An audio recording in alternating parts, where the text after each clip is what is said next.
Assalamualaikum warahmatullahi wabarakatuh. Innal hamdalillah nahmadu wa nasta'inuhu wa nastaghfiruh wa na'udzu billahi min syururi anfusina wa min sayyiati a'malina. May yahdihillahu fala mudhillalah wa may yudlilhu fala hadiyalah. Saudaraku yang dicintai Allah Subhanahu wa taala, pernahkah kita merasakan ketika kita sholat tidak terasa nikmat sholat itu? Ketika infak zakat terasa berat zakat infak kita. Ketika kita membaca Al-Quran, bacaan Al-Quran kita itu terasa hambar, nggak merasuk ke dalam diri kita. Kalau kita mendengar pengajian rasanya panas telinga kita, ingin segera kita beranjak dari tempat pengajian. Kalau kita qiyamul lail itu salat tahajud, pikiran kita masih saja kusut, tidak nikmat perjumpaan kita lihat qiyamul lail itu dengan Allah Subhanahu wa taala. Maka saudaraku yang dicintai oleh Allah Subhanahu wa taala, kalau kita merasakan yang demikian ini, sungguh ini adalah sebuah musibah yang luar biasa. Musibah bagi orang yang beriman adalah ketika kita melaksanakan amal ibadah terasa tidak nikmat sama sekali ibadah yang kita lakukan. Bukankah sesungguhnya Islam itu adalah sebuah nikmat dari Allah Subhanahu wa taala? Harusnya ketika kita menerima nikmat dari Allah, ketika melaksanakan Islam, harusnya terasa kenikmatan yang ada di dalam diri kita. Namun realitanya, saudaraku yang dicintai oleh Allah, tidak jarang, bahkan sering kita itu merasakan ketidaknikmatan di dalam amal ibadah kita. Allah sudah menyampaikan, al-yauma akmaltu lakum dinakum wa atmamtu alaikum ni'mati wa raditu lakumul islam madina. Ketika Rasulullah berhaji wada, di sana Rasulullah menerima firman Allah, surat terakhir, ayat terakhir, surat Al-Maidah ayat 3, yang Allah sampaikan di situ bahwa sebenarnya Islam adalah nikmat dari Allah. Tetapi realitanya ketika kita sholat, kadang kita tidak merasa nikmat, zakat merasa berat, sholat tahajud pikiran masih kusut. Nah, apa yang terjadi pada diri kita? Saudaraku, pasti ada sesuatu yang salah di dalam diri kita. Ketika kita beribadah kemudian tidak akan terasa kenikmatannya.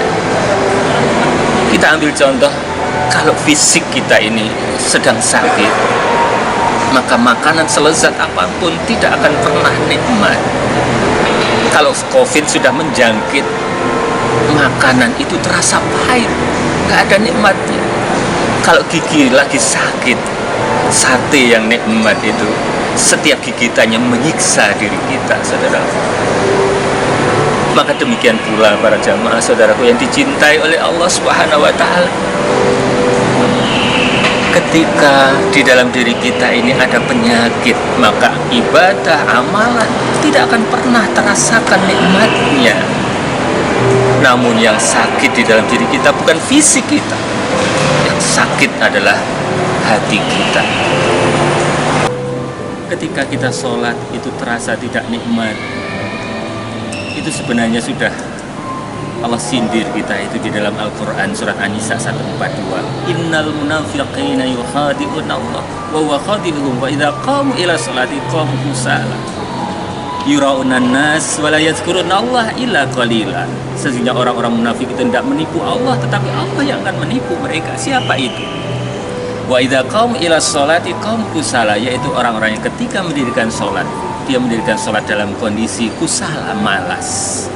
Orang yang sholat dalam kondisi malas, tidak nikmat dia. Maka apa yang menjadikan sholat kita itu menjadi malas, ibadah menjadi malas? Allah sampaikan di ayat berikutnya, disebabkan karena dia yura'unan nas, riak karo manusia, wala yadhkurunallaha illa qalila, dan dia ingatnya kepada Allah hanya sedikit sekali. Maka saudaraku yang dicintai oleh Allah, bagaimana kita harus berikhtiar agar amal ibadah yang kita lakukan ini merasakan kenikmatannya di dalam amal ibadah itu. Ada dua hal yang harus kita lakukan. Yang pertama, Ketika kita hendak melakukan amaliyah itu, maka akadkan karena Allah, lillah. Dan ketika kita hendak melakukan amaliyah itu, rasakan kita ini sedang berangkat bersama Allah di dalam amal ibadah itu. Billah, bersama Allah, lillah, karena Allah. Maka inilah dua hal yang akan menjadikan amal-amal kita itu terasa kenikmatannya. Berbuat sesuatu karena Allah, akadnya karena Allah, bukan karena manusia. Kita melakukan kebaikan, ibadah, semuanya karena Allah, ingin balasan dari Allah. Sebagaimana janji Allah, hal jazaul ihsan illa ihsan. Tidak ada balasan kebaikan kecuali kebaikan pula. Kita yakini itu, orang yang demikian itu tidak akan pernah kecewa dengan semua kebaikan-kebaikannya. Yang kedua yang dilakukan adalah billah, kita merasakan kebersamaan Allah di dalam setiap langkah-langkah amal. Kita merasa aman, nyaman bersama Allah. Kita senantiasa ingat bahwa Allah melihat kita di dalam setiap amal perbuatan itu. Ingat, ala bidzikrillahi tatmainnul qulub, dengan mengingat Allah hati akan tenang. Kita merasa dibersamai oleh Allah dalam amal-amal ibadah kita, maka kita pun akan merasakan kenyamanan dan keamanan di sana.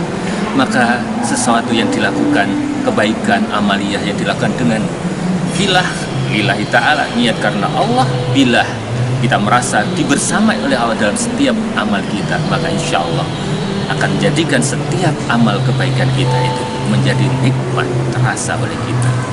Hadanallah wa iyyakum ajma'in. Assalamualaikum warahmatullahi wabarakatuh.